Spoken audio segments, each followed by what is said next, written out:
వేలాడి నీ కొరకే సిలువలో వేలాడి యేసు నిన్ను పిలచుచుండే.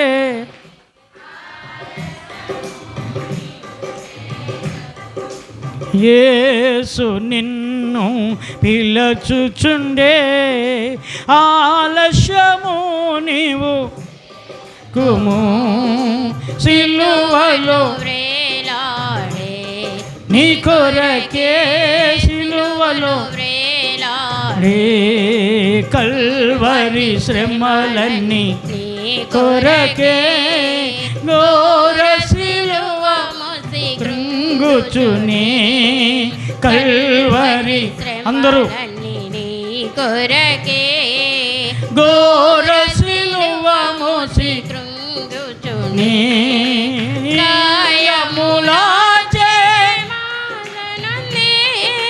రక్తము కాచే నుండి, గాయము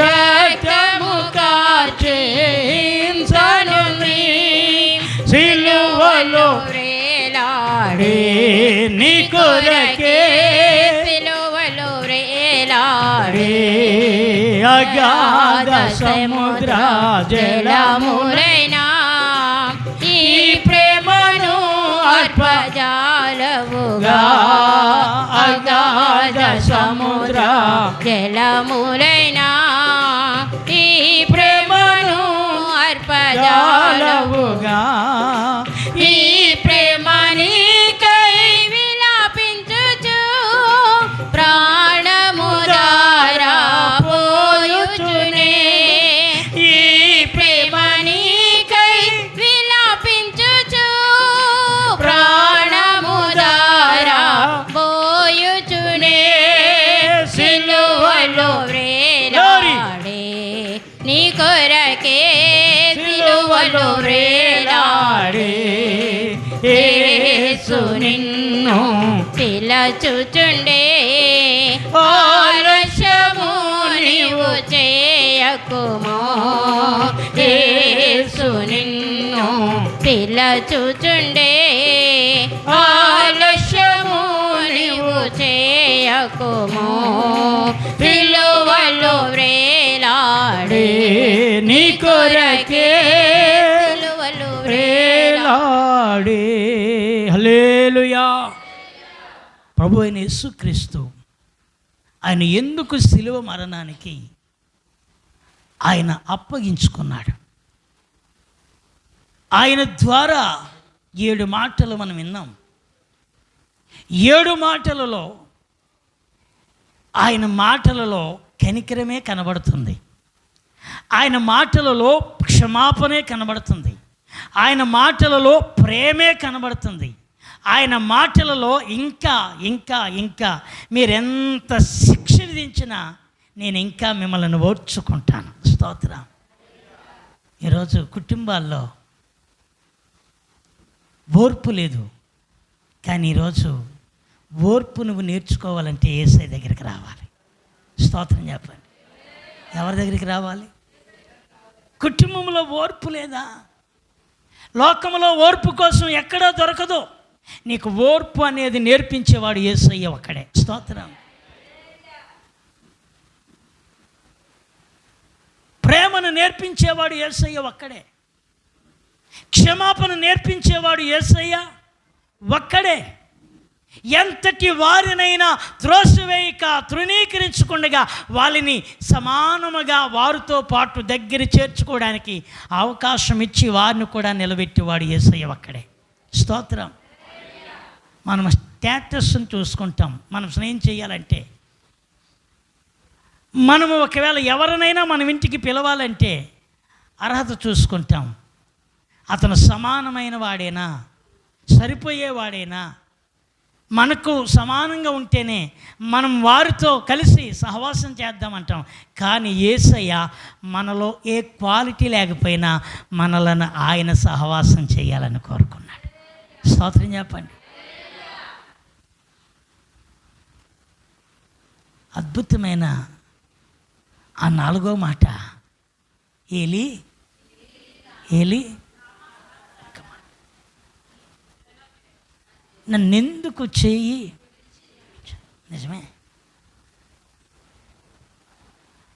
ఆయన పట్టుకున్నంతసేపు, ఆయన చేతిని విడవనంతసేపు అందుకే అంటాడు, నేను ఒంటరిగా వెళ్ళలేదు అంటాడు. దేనికి స్తోత్రం. నేను ఒంటరి వాడును, నేను నా తండ్రి కలిసి ఏం చేస్తున్నాం, పని చేస్తున్నాం. నేను ఒంటరి వాడిని కాను.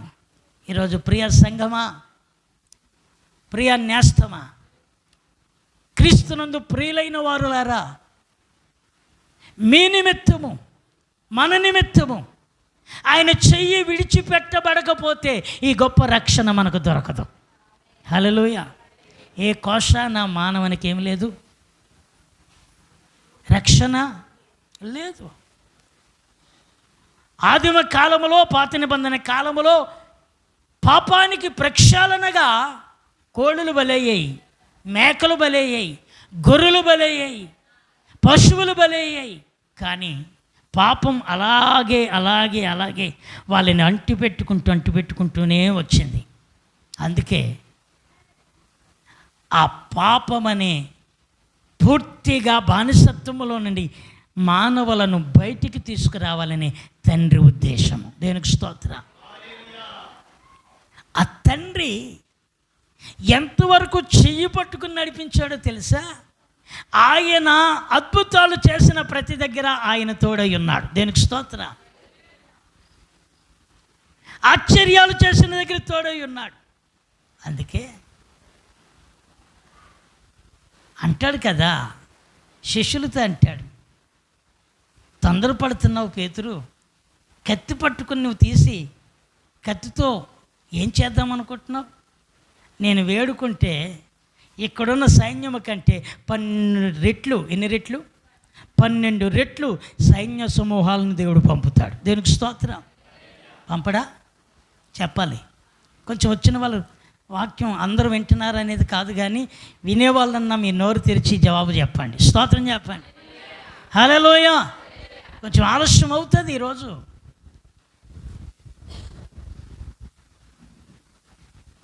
ఆయన ఎన్ని గంటల వరకు ఉన్నాడు సిలువ మీద?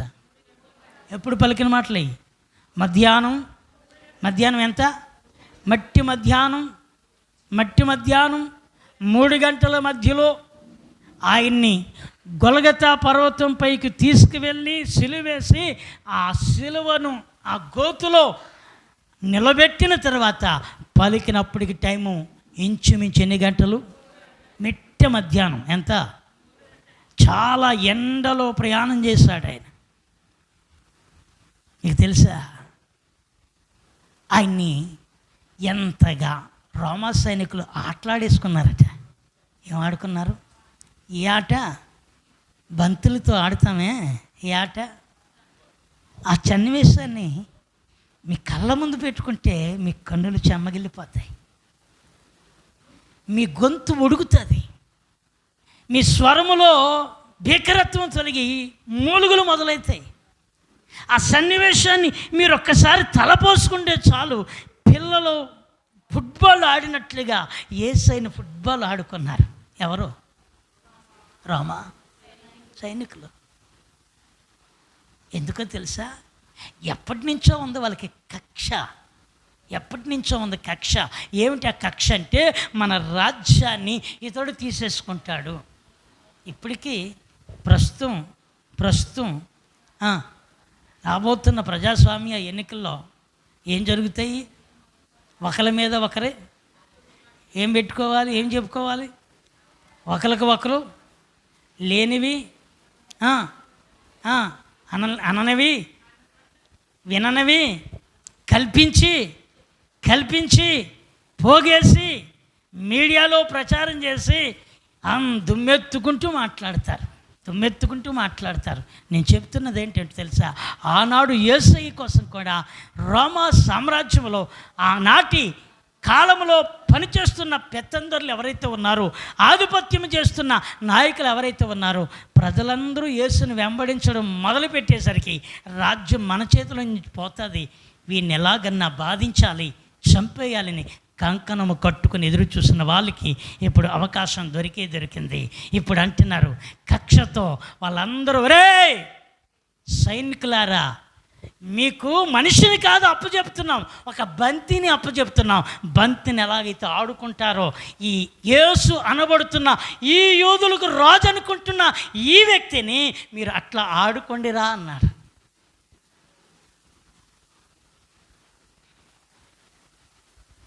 ఎంతలో ఒకడు యేసయ్యను వెనక పాటనే ఆయన చేతులు కట్టేసి ఉన్నాయి కదా, కాళ్ళు కట్టేసి ఉన్నాయి కదా, వెనక పాటనే ఒకడు వచ్చి ఒక ముసుగు తెచ్చి ఆయన ముఖాన్ని కప్పేశాడు. అది ఏ బరకమో ఏ గోని సంచో బస్తా అది ఒలిపేసి దాన్ని తెచ్చి ముసుగేసేసాడు. ముసుగేసి ఒక్కొక్కడు వచ్చి పిడుగుద్దులు గుద్దుతున్నారట. ఎలా గుద్దుతున్నారు? పిడుగుద్దులు గుద్దుతున్నారు. గుద్దేవాళ్ళు మాటలు ఎలా ఉన్నాయి తెలుసా? నీవు ఇప్పుడు ఎవరు గుద్దారో చెప్పుకో,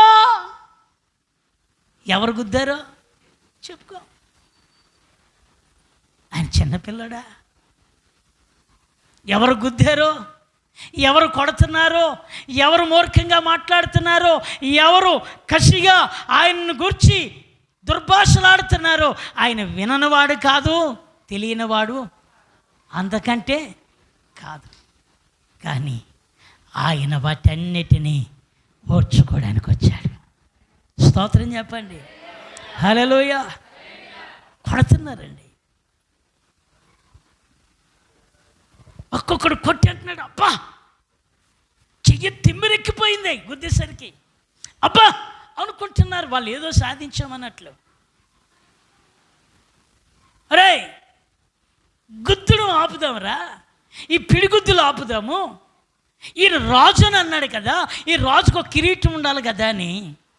అప్పటికే దాదాపుగా ఆ పాలస్తీనా దేశంలో ఒక రకమైన ముళ్ళతీగ 4 అంగుళాలు ఉంటుందట. ఆ మేళ్ళు ఎంత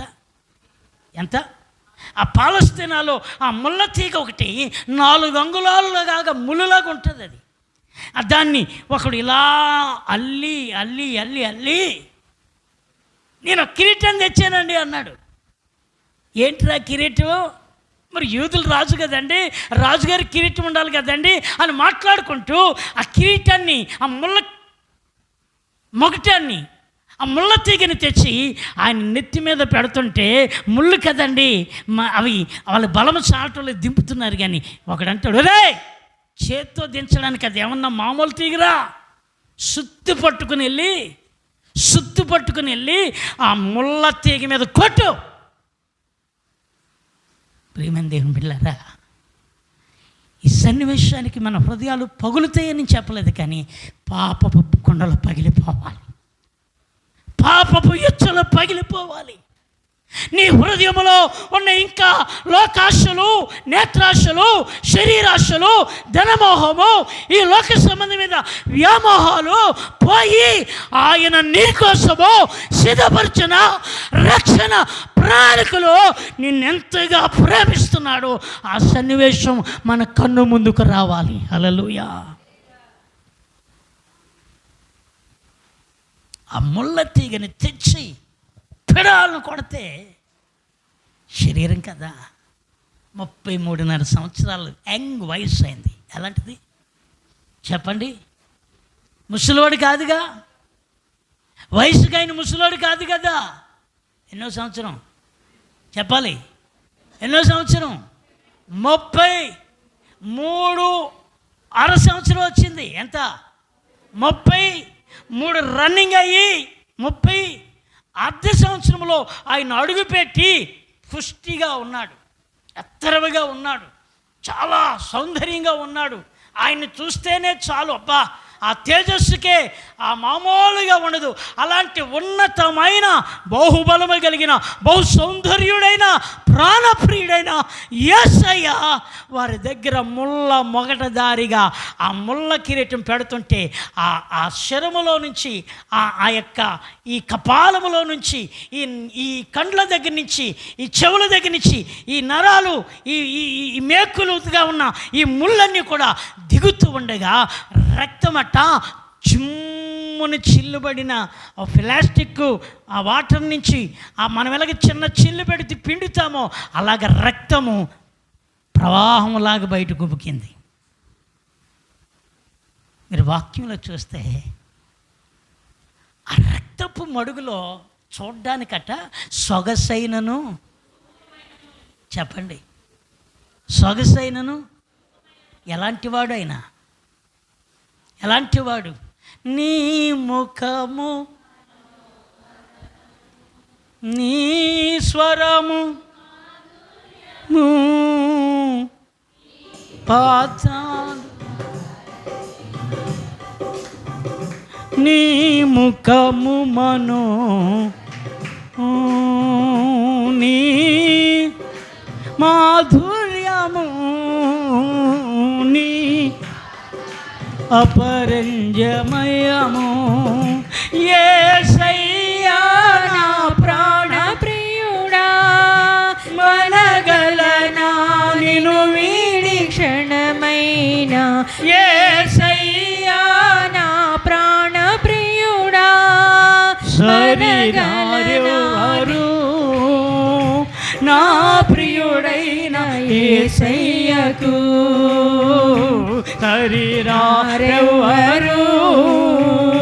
నా ప్రియుడైన యేసయ్యకు సర్వము నెరిగిన తునికి సరిహద్దులు లేని పరిశుద్ధునికి సర్వము నెరిగిన సర్వేశ్వరునికి సరిహద్దులు లేని పరిశుద్ధునికి.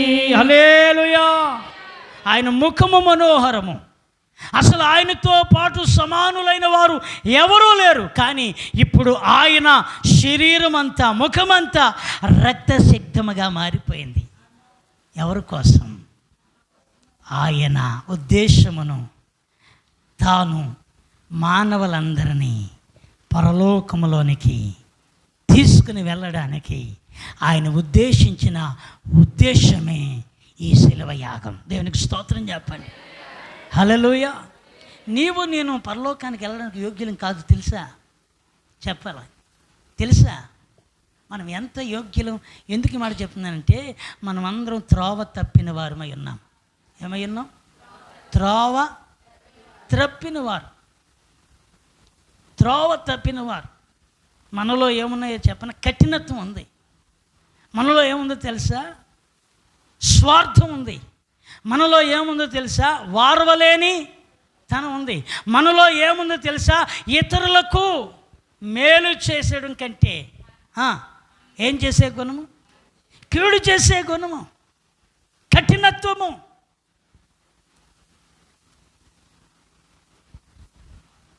సహించలేని తత్వము. మొన్న కాయన చెప్తూ అంటాడు, భార్య అందంట భర్తతోని, ఏమండి మీ అమ్మను నేను ఇక భరించలేకపోతున్నాను. ఎవరిని? అత్తగారిని నేను భరించలేకపోతున్నాను. ఇంక నా వల్ల కాదు. ఆవిడ ఉండాలని ఉంటే నేను ఉండను. ఎవరు ఉండరు? హలో. ఆవిడ ఉండాలని కోరితే నేను ఉండను. నేను ఉండాలని కోరితే ఆవిడ నా కళ్ళ ముందు ఉంచుకో. ఎవరిని? మధ్యలో ఎవరిని పెట్టింది? భర్తను పెట్టింది. భర్త అన్నాడట, ఏమే ముసలావిడి, పెద్ద వయసు ఆవిడ, ఇంకెన్నాళ్ళు బతుకుతుంది? ఈ వయసులో ఎక్కడికి తీసుకెళ్ళి ఎక్కడ పెడిచామంటావు? మనమే అర్థం చేసుకుని సర్దుకుపోయి మనమే సరి చేసుకుని మనమే ఓర్చుకుంటే మంచిది కదా అని అంటే, ఇక నా వల్ల కాదు. ఎవరి వల్ల కాదు? నేను ఓర్చుకోలేను, నేను సహించలేను. ఉంటే ఆవిడనన్నా ఉంచుకో.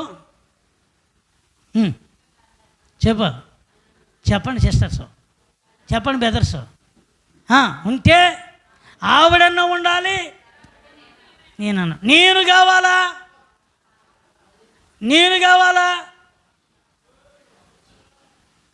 అందరికి అక్కడ ఉండి మీ అమ్మ వస్తుంది.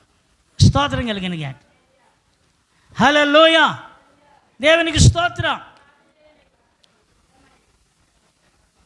నా మాటలు వినండి. తర్వాత చూదిరిగాను, వినండి. దేవునికి స్తోత్రం. ఆమేన్. హలో, అమ్మ కావాలా, భార్య కావాలా? తెలుసుకో. ఇక్కడ తప్పలేదు. ఎవరి మాట చెప్పరేమండి? హలో బెదర్సి, చెప్పరేమండి? ఎవరి మాట? తప్పలేదు. సరే, తీసుకెళ్తాను. వృద్ధాశ్రమంలో తీసుకెళ్ళి డబ్బులు కట్టి అక్కడ ఎవరెవరికి కొంచెం మంచిగా ఉన్న వాళ్ళకి అప్పచెప్పేసి వస్తాను. నేను భార్య ఆ తల్లిని తీసుకెళ్ళాడు. ఇంకో మాట చెప్పిందంట, గంటలో రావాలి. ఎంతలోని దేబెట్టి మరలా అక్కడ నువ్వేమి ఇక దాన్ని ఏమంటారు? సానుభూత, నానుభూత, ఏంటి, వాదార్పులా, దిగుదుడుపులా? ఇక ఏం పెట్టుకోకూడదు. ఎంతలో రావాలి? గంటలో రావాలి. సర్లే, మొత్తానికి తీసుకెళ్ళాడు. వృద్ధాశ్రమ తీసుకెళ్ళాడు. అక్కడ కొంచెం ఎదుగుతున్నాడట. నా తల్లిని ఒంటరిగా వదిలేసి వెళ్ళిపోతున్నాను, ఇప్పుడు దాకా మా మధ్య ఉంది. బాధపడుతున్నాడు కొడుకు కదా. అవతలేమో భార్య మాటతో రోజు అతనికి పెద్ద సమస్య అయిపోయింది. ఇంటికి వెళ్ళాడు, మొత్తాన్ని తీసుకెళ్ళాడు, జాయిన్ చేశాడు. ఈ జాయిన్ చేసిన తర్వాత కొంచెం ఎవరన్నా ఆమెను కాస్త సమాన వయసులు ఉంటే వాళ్ళకి అప్పచెప్తే వాళ్ళిద్దరూ కలిసి అక్కడ పోనీ ప్రశాంతంగా మాట్లాడుకుంటారు అని కొంచెం మంచి వ్యక్తి ఎవరైనా అందులో ఆ వృద్ధాశ్రమంలో ఉంటారు కదా, ఎవరన్నా పరిచయం అయిన వాళ్ళని కొంచెం తెలిసిన వాళ్ళకి అప్పచెప్తే మంచోళ్ళు. కానీ ఆయన చూసేసరికి ఆమెలాంటి ఆవిడే మరొక ఆవిడ తగిలింది. ఎప్పుడైతే తగిలిందో ఈ ఆమెకు ఈమె అప్పచెప్పి, అమ్మ మా అమ్మండి, మీరు మా అమ్మలాగే ఉన్నారు, మీకేం కష్టం వచ్చిందో పాపం మనసులో అనుకుంటూ మీకేం కష్టం వచ్చిందో. మొత్తానికి ఆ టైము ఒగ్గంట పోయి 5 అయిపోయింది. ఎంతైంది? ఎన్ని గంటలకు వచ్చాడు? 5 గంటలకి. అమ్మో ఇంటికాడ అరిచేస్తుంది నా కోసం. అప్పటికే ఫోన్లు చేస్తున్నా ఫోన్లు ఎత్తలేదు, ఫోన్లు రింగ్ అవుతున్నా ఎత్తట్లేదట. ఇప్పటికే అయిపోయింది, టైం అయిపోయింది అని మొత్తానికి వచ్చాడు. ఇంటికి వచ్చాడు. గంటలో వస్తానన్నా పెద్ద మనిషి. ఎవరిని పట్టుకుని చెప్పరా? ఎవరిని? పౌలు గారు ఎవరిని? మనకు లేదు కాబట్టి పర్వాలేదు, దేవునికి స్తోత్రం కలిగింది కాక. హల్లెలూయా. గంటలో వస్తానన్న పెద్ద మనిషివి. ఇప్పుడు దాకా ఏంటి అక్కడ వృద్ధాప్యంలో? లేదమ్మాయి, కొంచెం అనుకూలమైన వాళ్ళు ఎవరైనా మా అమ్మకి కొంచెం తోడుగా ఉంటే మంచిది కదా అని. ఇక్కడ ఎలాగ నువ్వు తోడు కుదరనివ్వలేదు, ఇక్కడ ఎలాగ నువ్వు తోడుని తెంపేసావు, అక్కడన్నా కొంచెం అనుకూలమైన తోడుని చూసి కొంచెం వారికి పరిచయం చేసి వద్దాం కదా అని నేను మాట్లాడుకుంటే ఒక మంచి మనిషి దొరికిందిలే అని అన్నాడట. ఏందన్నాడు? మంచి మనిషి దొరికిందిలే అన్నాడట. ఇక ఊరుకోలేదు. అంటుందట, ఎవరైతే మంచి మనిషి అంటుందట. ఎక్కడ ఎవరైతే ఆ మంచి మనిషి? ఎందుకులే ఆవిడ కోసం నీకెందుకులే అంటున్నాడట. కుదరదు, నాకు చెప్పాలి. ఎవరా మంచి మనిషి? ఏమనుకోకే, మీ అమ్మే అన్నాడట. అర్థమైందా? ఏమనుకోక, ఎవరు? మీ అమ్మే అన్నాడట. ఏడు మాయమ్మ? అసలు మాయమ్మ అన్నది ఆశ్రమంలో వెళ్ళవలసిన పని ఏంటి? మాయమ్మని అంత దిక్కులేని దానిగా, అంత అనామకురాలిగా, అంత చులకనగా, అంత తేలికగా మా అమ్మని అనుకున్నావా అని ఇప్పుడే ఫోన్ చేసి, అనయ్యా, ఎవరికి ఫోన్ చేసి? అలా నీకు ఫోన్ చేసింది. వెంటనే క్షణాల్లో నిమిషాల్లో టక్ టక్ టక్ టక్ నొక్కి కేకలేసి, అనయ్య అమ్మ ఎక్కడుంది అన్నాడట. అమ్మ ఎక్కడుందంటే పెట్టి, నువ్వు అన్న దగ్గరే ఉందన్నాడట. ఎక్కడుంది? నువ్వన్నా నేనన్న దగ్గర ఉండవేటి? అలా కాదమ్మా, అసలు నేనేం చెప్తానో ఆలకించి తల్లి అంటే, అమ్మ నీకేం తక్కువ చేసింది? అమ్మ నీ కుటుంబం కోసం శ్రమించింది, అమ్మ నీ పెళ్ళి కోసం శ్రమించింది, అమ్మ నీ కోసం రాత్రి పగలు కష్టపడ్డది, అమ్మ నిన్ను కల్లారా చేతుల్లో ఒత్తులేసుకుని పెంచింది, అమ్మ నీకు అది చేసింది అంటే నువ్వేం చేసావో నేను కూడా, మీ వదిన కూడా అదే చేసింది. సేమ్ టు యూ అన్నాడట. ఏమన్నాడు? మీ వదిన కూడా అదే చేసింది. నేను ఎందుకు ఈ మాట చెప్పానంటే, మనుషులుగా కొంచెం కష్టం వస్తే మనం ఓర్చుకోలేకపోతున్నాం. అర్థమవుతుందా? సహించలేకపోతున్నాం. మా అత్తగారు మంచిది కాదండి అంటాం. మరి ఏం కష్టం చేసి పెట్టేసిందో. మా కోళ్ళండి ఫలానా అంటాం. నేను అంటాను, అత్తలారా, కోడళ్ళారా, అత్తలో అమ్మను చూడండి, కోడల్లో కూతుని చూడండి, మీ బంధం బలంగా ఉంటుంది. దేనికి స్తోత్రం చెప్పండి. అత్తలో ఎవరిని చూడండి? అమ్మను చూడండి. కోడళ్ళు ఎవరిని చూడండి? కూతుర్ని చూడండి. వెనకడికి ఈ మాట తప్పదు, మీకు చెప్పాలి తప్పదు. స్తోత్రం కలిగింది కాక. హల్లెలూయా. తల్లి అంటుందట, నా కూతురు ఎవరు? నా కూతురు ఇంకెందుకు సాగదీయడు చెప్పే, నా కూతురు అల్లుణ్ణి తాను చెప్పు చేతుల్లో పెట్టుకొని, ఏ చేతుల్లోని చెప్పు చేతుల్లో పెట్టుకొని కాపురం చక్కగా చేసుకుంటుంది. మా అల్లుడు ఉన్నాడే, మా అమ్మాయి మాట ఎంత జాగ్రత్తగా వింటాడో, మా అమ్మాయి ఏది చెప్తే అతడు అదే చేయటానికి ఇష్టపడతాడు, మా అమ్మాయి అల్లుణ్ణి ఎంతగా ప్రేమిస్తుందో అందట. హల్లెలూయా. మరొక సందర్భం వచ్చి పక్కలు ఇలాగే మాట్లాడుకుంటుంటే, కోడళ్ళ కోసం అల్లుల కోసం ఇలా మాట్లాడుకుంటూ ఉంటుంటే, మరలా ఇదే అత్తగారు అమ్మగారు అన్నారట, ఏంటంటే మా కోడలో ఉంది వచ్చిన తర్వాత కొంగుని ఎందుని దేన్ని అది చెప్పరా, దేన్ని మొగుణ్ణి ఏం చేసుకుంది? అక్కడేమో కూతురికి ఎలా ఆపాదించింది ఆ మాట?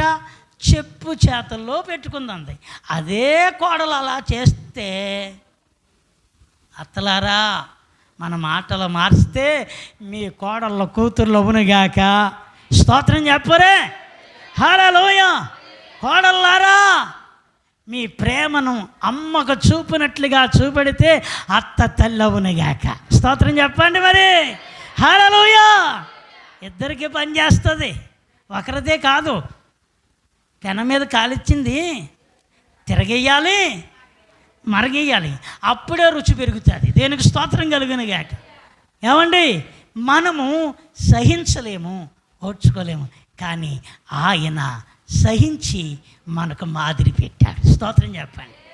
యేసయ్య కలవసిలో ఏం చేశాడు చెప్పండి? కొరడ దెబ్బలు ఏం చేశాడు? సహించాడు. ముఖం మీద ఉమ్ములను సహించాడు, పిడిగుద్దులను సహించాడు, వారి దూషణ మాటలను సహించాడు. ఎందుకో తెలుసా? ఆయన ఉద్దేశము నీవు రక్షింపబడాలి.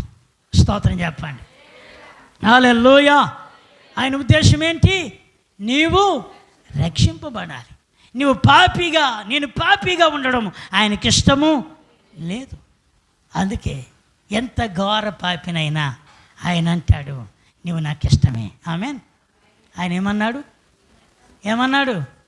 కుష్ఠ వ్యాధిగ్రస్తుని ఏమన్నాడు? నీవు నాకు ఇష్టమే. సమరీ స్త్రీని ప్రేమించాడు. అమ్మా, ఈ నీళ్లు తాగిన వాడు మరలా దప్పికొంటాడు, నేనిచ్చే నీళ్లు త్రాగితే ఎన్నడికి దప్పికొనడు. పాపాత్మురాలని స్త్రీని ప్రేమించాడు. అమ్మా, నీకెవరూ శిక్ష విధించలేదన్నాడు. ఇంకో మాట చెప్పన, శుంకర గుప్తదారుడైన జక్కయ్య అందరి దృష్టిలో అసహ్యమైన వాడు. ఇంకో మాట చెప్పన, సుంకపు వసూలు చేస్తున్న మత్తయ్య అసహ్యమైన వాడు. దేనికి స్తోత్రం. యేసు ప్రభు శిష్యుల్లో ఒకడు ఎవరు? మత్తయి. ఎవరు? మత్తయి. అతడు ఎవరో తెలుసా? అతడు కూడా సుంకమును వసూలు చేసేవాడే. అతడు కూడా ట్యాక్స్ కలెక్టరే. జక్కయ్య ఏ ఉద్యోగం కలిగి ఉన్నాడో మత్తయి కూడా అదే ఉద్యోగం కలిగి ఉన్నాడు. ఇప్పుడు చెప్పండి, మత్తయిని కూడా అందరూ ఏం చేశారు? అసహించుకున్నారు. జక్కయ్యను కూడా అందరూ ఏం చేశారు? అసహించుకున్నారు. పాపాత్మురాలి స్త్రీని అందరూ ఏం చేశారు? అసహించుకున్నారు. కుష్ఠవ్యాధిగ్రస్తుని అందరూ ఏం చేశారు? అసహించుకున్నారు. అదిగో సమరయ స్త్రీని అందరూ కూడా ఏం చేసుకున్నారు? అసహించుకున్నారు. ఇప్పుడు అంటాడు, అసహించబడిన వారిని ఇప్పుడు విలువైన వారిగా చేయడానికి ఆయన ఓర్చుకున్నాడు. స్తోత్రం చెప్పండి. ఈరోజు చెప్పనా, కొన్నిసార్లు మనం కూడా అలాంటివన్నీ, కానీ యేసయ్య ఓర్చుకోగా మనం ఇక్కడికి వచ్చి పడ్డాం. ఇప్పుడు మనకు విలువ వచ్చింది. దేనికి స్తోత్రం చెప్పండి. హల్లెలూయా, హల్లెలూయా. ఏ మంచి లేని మనల్ని ఆయన ప్రేమించాడు. ఎందుకో తెలుసా? ఆయన మనల్ని ఇష్టపడుతున్నాడు. ఆమేన్ చెప్పండి. ముగింపులోనికి వస్తున్నాను. ప్రియమైన దేవుని బిడ్డలారా, ఇదిగో ఆయన తండ్రి ఆయన చెయ్యి విడిచాడు. తండ్రి, నా దేవా, నా దేవా, ఏలి ఏలి లామా సబక్తాని, నా దేవా, నా దేవా, నన్నేలా చెయ్యి విడిచింది. వాక్యంలో ఉంది. యెషయా గ్రంథంలో 2 ప్రశ్నలు త్వరగా 63వ అధ్యాయం చదవండి. చూడండి, ప్రేమ చేత తాలిమి చేత అనే మాట కనబడుతుంది. తాలిమి చేతను వారిని విమోచించెను. చాలండి, దేవునికి స్తోత్రం కలిగిన గాక. దేని చేతట? ప్రేమ చేతను తాలిమి చేతను. పైన ఉంటుంది 9వ వచనంలో ఉంది, వారి యావత్ బాధలో ఆయన బాధనెదను. ప్రేమ చేతను తాలిమి చేతను. తాలిం అంటే అర్థం ఏంటో తెలుసా? ఓర్చుకోవడం. దేనికి స్తోత్రం చెప్పండి. తాలిం అంటే అర్థం ఏంటో తెలుసా? మనల్ని ఆయన ఏం చేశాడు? ఓర్చుకుంటున్నాడు. కొన్నిసార్లు నీ భర్తను నువ్వు ఓర్చుకోవాలి. హలో, అర్థమవుతుందా? కొన్నిసార్లు నీ పిల్లల్ని నువ్వేం చేయాలి? ఓర్చుకోలేకపోతున్నావేమో. చిన్నదానికి ఈదులో పడుతున్నావేమో. చిన్నదానికి ఈదులోకి వెళ్ళి పెద్ద సమస్యను చేస్తున్నారేమో. నేను అంటాను, తాలిమి చేత అనగా నీలో ఏముండాలో తెలుసా? ఓర్పు ఉండాలి. దేనికి స్తోత్రం. ప్రేమ చేతను తాలిమి చేతను ఆయన వారిని ఏం చేశాడట? విమోచించను అనగా విడిపించడం. దేనికి స్తోత్రం.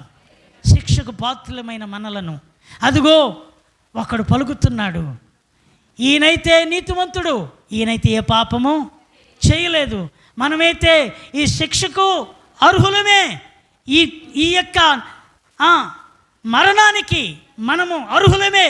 అందుకే అంటున్నాడు, తండ్రి నీ రాజ్యం వచ్చినప్పుడు నన్ను జ్ఞాపకం చేసుకో.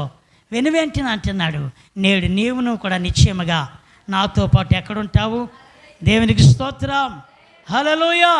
ఆయన చేపడుతున్నాడు, పనికి రాని వాడినైనా నిన్ను ఆయన ఉన్నతమైన స్థలములలో నిలబెట్టడానికి కల్వరి సిలువలో ఆయన సిలువ మీదకి ఆయన ఎక్కి మన కోసం ప్రాణం పెట్టవలసి వచ్చింది. దేనికి స్తోత్రం. ఆయన చెయ్యి విడిచిపెట్టవలసి వచ్చింది. ఇంకొక మాటను కూడా చూడండి, 60:25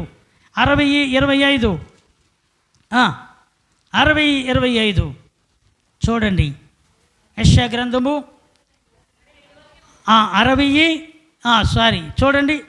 20 అక్కడేమని ఉంటుందంటే,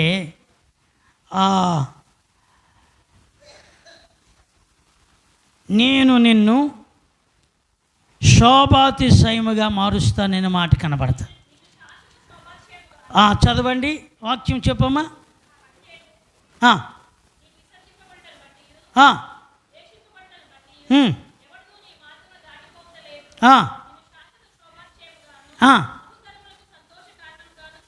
దేవునికి స్తోత్రం. బహుతరములకు నిన్ను ఎలా చేయబోతున్నాడు ఆయన? ఆయన శిలువ మరణం ద్వారా నీకు సంతోషాన్ని కలుగజేశాడు. శిలువ మరణం ద్వారా విడుదలిచ్చాడు. శిలువ మరణం ద్వారా పాప ప్రక్షాళన జరిగించాడు. శిలువ మరణం ద్వారా సమానముగా అబ్రహాము సంతానముగా మనలను కూడా ఆయన మార్చేశాడు. దేనికి స్తోత్రం చెప్పండి. శాశ్వత శోభాతి శయముగాను తరతరములకు సంతోష నేను మిమ్మలను మార్చివేశాను. దేవునికి స్తోత్రం చెప్పండి.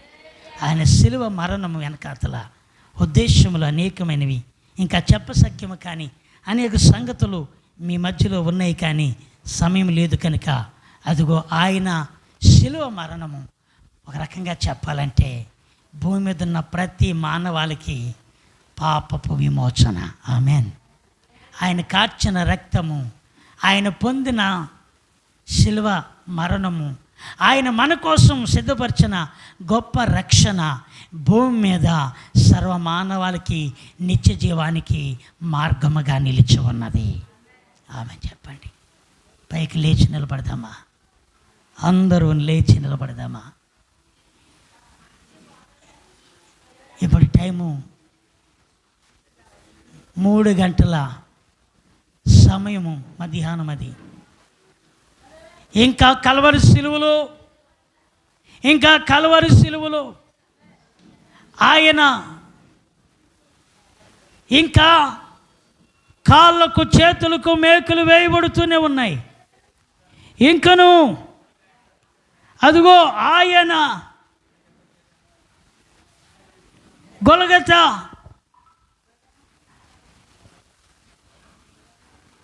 పర్వతంపై అనేకుల మధ్యలో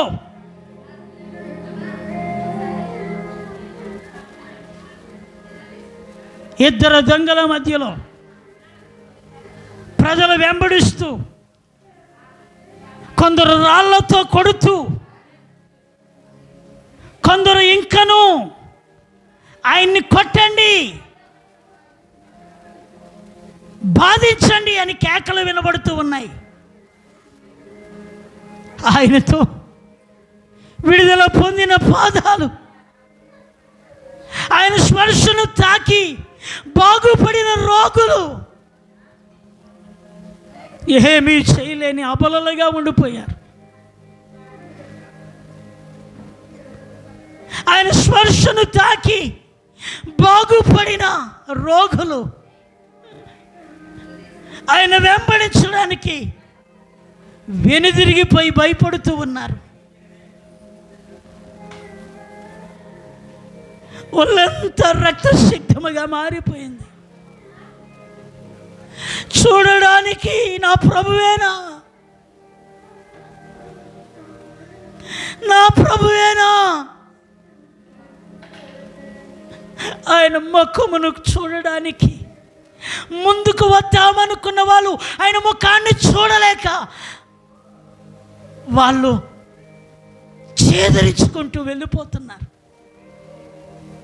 వాక్యములో యెషయా ప్రవచించాడు ప్రవచనం.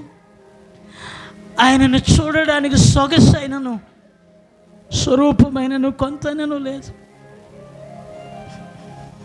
ఎవరి కోసం ఈ త్యాగము తెలుసా? నిన్ను నీతిమంతునిగా ఆయన ఉన్న స్థలంలో నిలబెట్టాలని. ఒకవేళ నువ్వు భరించలేకపోతున్నావా, ఓర్చుకోలేకపోతున్నావా, యేసయ్య నీకు నాకు మాదిరిని పెట్టాడు. కొన్నిసార్లు నీ కుటుంబంలో ఎవరైనా నీకు బాధ కలిగించే వాళ్ళు ఉంటే, వీళ్ళు లేకుండా ఉంటే బాగుండు అనుకుంటున్నావేమో. ఇప్పటి వరకు వద్దు అయ్యా, నేను ఓర్చుకుంటాను, అయ్యా నేను ప్రేమిస్తాను, నా తల్లిని ప్రేమిస్తాను, నా అత్తని ప్రేమిస్తాను, నా కుటుంబాన్ని ప్రేమిస్తాను, నా భర్తను ప్రేమిస్తాను, నా పిల్లలను భరిస్తాను.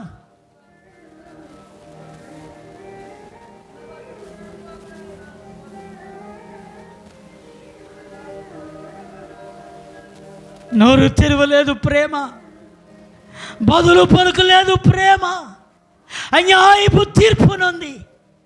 అదిగో కల్వరి సిలువలో ఇంకా ఆఖరి రక్తపు బొట్టు ఇక ఇంకా ఉన్నదేమో అని ఒక సైనికుడు అదిగో బల్లెమును తీసుకుని వెళ్ళి ఆయన ప్రాణం ఉందో లేదో అని పక్కలో పడవగా నీళ్లును రక్తమును ఒకేసారి భూమి మీద పడ్డాయి. సిలువలో పలికిన ప్రతి మాట అక్కడ కొంతమంది సైనికులు అంటున్నారు, ఈయన నిజముగా నీతిమంతుడే, ఈయన నిజముగా నీతిమంతుడే. యేసయ్య నీ కోసమే ఈ శుభ శుక్రవారము, ఈ గుడ్ ఫ్రైడేలో నీవు ఏడవడానికి కాదు, నీ పాపాల నిమిత్తమై పశ్చాత్తాపపడి నీ పాపాలను ఒప్పుకొని, అయ్యా నేను పాపిని అని ఏడ్చి నీ పాపాలను విడిచిపెట్టి మార్పు చెందితే ఆయన నీకు రక్షకుడుగా, నీకు కాపరిగా ఉండబోతున్నాడు, నీకు ప్రభువుగా ఉండబోతున్నాడు. నిన్ను తన అరచేతులలో ఆయన చెక్కుకోబోతున్నాడు. నిన్ను తన రాజ్యమునకు వారసునిగా ఆయన నిన్ను సిద్ధపరచబోతున్నాడు. నోరు తెరిచి, నా పాపములేనయ్యా నేను సిలువకు గురి చేశాయి, ఈ పాపిని ప్రేమించడానికి నీవు వచ్చావు, అందుకే వధకేర్చబడిన గొర్రె పిల్ల మౌనముగా ఎలాగైతే మౌనమైపోయిందో, నీ కోసము, నా కోసం, సర్వ మానవాళి కోసం, యావత్ భూమి మీద ఉన్న సర్వజనుల కోసము ఆయన వధించబడే గొర్రె పిల్లగా, ఆయన శిలువ మరణమునకు తల వంచిన వాడిగా ఆయన మారిపోయాడు. ఆ కలవర దర్శనము నీ కన్నుల ముందు కనబడితే నీకింత గొప్ప రక్షణ ఏర్పాటులో నువ్వు ఉన్నావా? భయపడుతున్నావా? ఆయన స్వరూపం ఇచ్చి, ఆయన స్వరక్తం ఇచ్చి ఆయన నిన్ను కొనుక్కున్నాడు, ఆయన నిన్ను చెక్కుకున్నాడు. భయపడుతూ సాతానుపై ఆయన పూర్తిగా మనకున్న బంధకాలు వాని యొక్క చేతుల నుండి విడిపించి నిన్ను స్వతంత్రునిగా, కుమారుడిగా, కుమార్తెగా, జ్యేష్ఠులుగా ఆయన ఏర్పరచుకున్నాడు.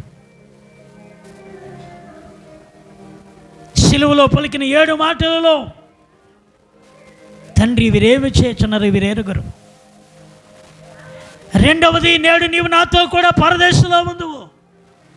మూడవది, తల్లికి కుమారుడికి బంధువు ఏదైందో, కుమారుడంటే ఒక భరోసా, కుమారుడంటే ఒక బలము, కుమారుడంటే ఒక ధీమా.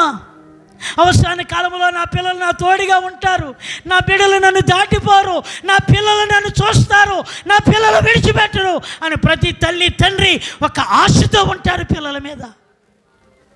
అదే ఆశను యేసయ్య కొట్టివేయలేదు కానీ ఆ ఆశను ఆయన తృప్తిపరుస్తూ వచ్చాడు. తల్లికి కుమారునికి ఉన్న బంధము, కుమారునికి తల్లికి చేయవలసిన పరిచర్యలు, ఇవి బాధ్యతను అప్పచెప్పాడు.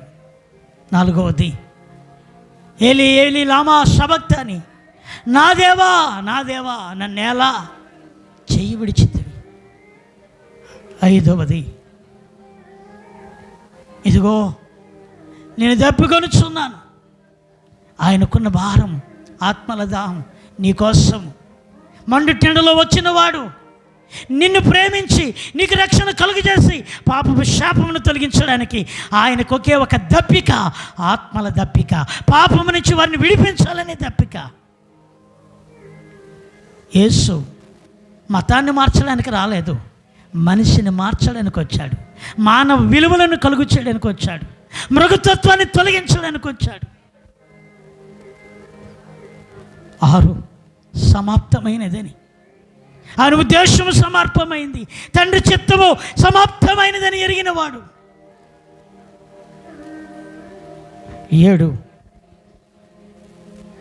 తాను తన ఆత్మను తండ్రి చేతికి అప్పచెప్పి తల వంచి ప్రాణం విడిచాడు.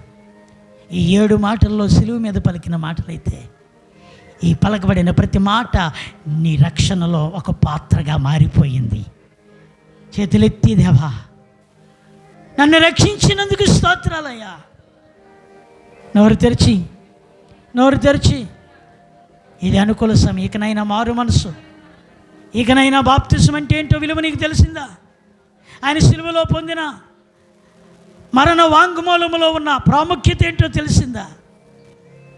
శిక్షించమని చెప్పలేదు, ప్రేమించు క్షమించమని చెప్పాడు. ఒకవేళ నీవు నేను ఒకవేళ బాధపడుతూ ఉన్నామేమో, క్షమించడం నేర్చుకుందాం.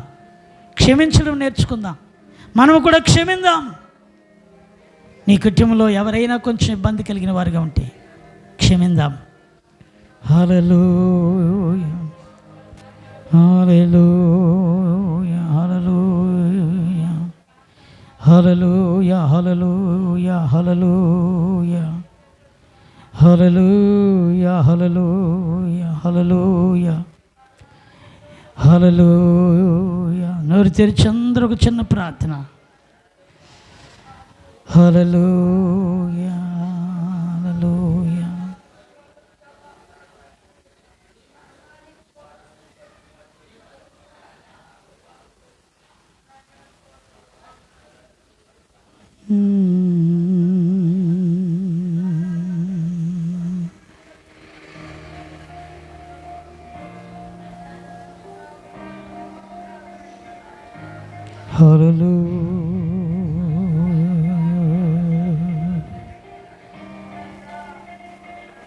యేసయ్యా,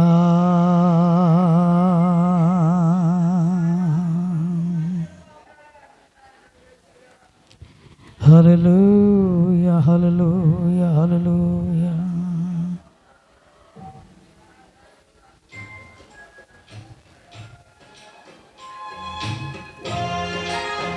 అందరూ లేచి నిలబడి, ఒకవేళ ఈ పాట మీకు వస్తే పాడండి.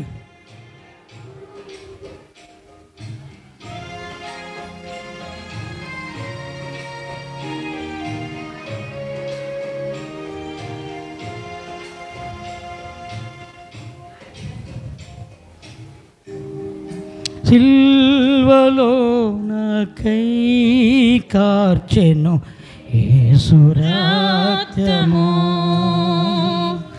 సిల్వలో నాకై కార్చెను యేసు రక్తము, శిలనైన నన్ను మార్చెను యేసు రక్తము,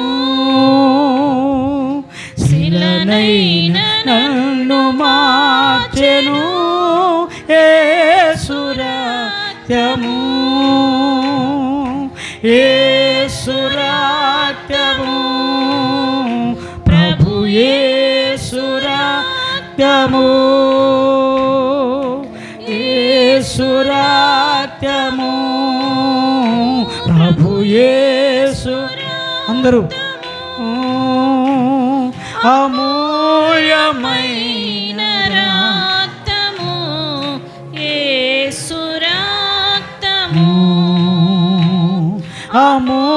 అమూల్యమైన రక్తము, యేసు రక్తము.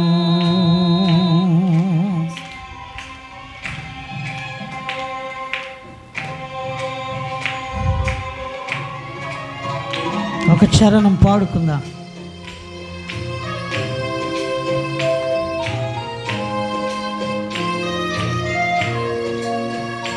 ఓ మై లార్డ్, నీకే మహిమయ్యా. సమకూర్చు నన్ను తండ్రితో అందరూ రక్తము, పలకాలి. సమకూర్చు నన్ను తండ్రితో యేసు రక్తము, సంధి చేసి చేర్చును యేసు రక్తము, సంధి చేసి చేర్చును యేసు రక్తము. ఆమేన్. అందరూ రక్తము, ప్రభు యేసు రక్తము, యేసయ్యా, యేసు రక్తము, ప్రభు యేసు రక్తము, ఐక్యపరచును తండ్రితో యేసు రక్తము, ఐక్యపరచును తండ్రితో యేసు రక్తము, సిల్వ సిలువలో నాకై కార్చెను యేసు రక్తము. ఒక చిన్న ప్రార్థన. ఎత్తబడిన మాటలను బట్టి తాకబడితే, దేవా నా కోసం నీవు ఇన్ని రీతిలుగా నాకు రక్షణ ఇవ్వడానికి దిగి వచ్చావు, నా శాపమును భరించావు, నా పాపము నుండి విడిపించావు, నన్ను నీ సొత్తైన ప్రజలుగా చేసుకున్నావు, అబ్రహాము సంతానములో చేర్చావు. ఎంత గొప్ప కృపను నా పట్ల చూపి శిలువ త్యాగము ద్వారా నన్ను అంగీకరించినందుకు స్తోత్రాలయ్యా అని ఒక 7 మార్లు స్తోత్రం చెప్పండి. చెప్పండి 7 మార్లు చెప్పండి. స్తోత్రం స్తోత్రం స్తోత్రం. పాస్టర్ గారు ప్రార్థన చేస్తారు.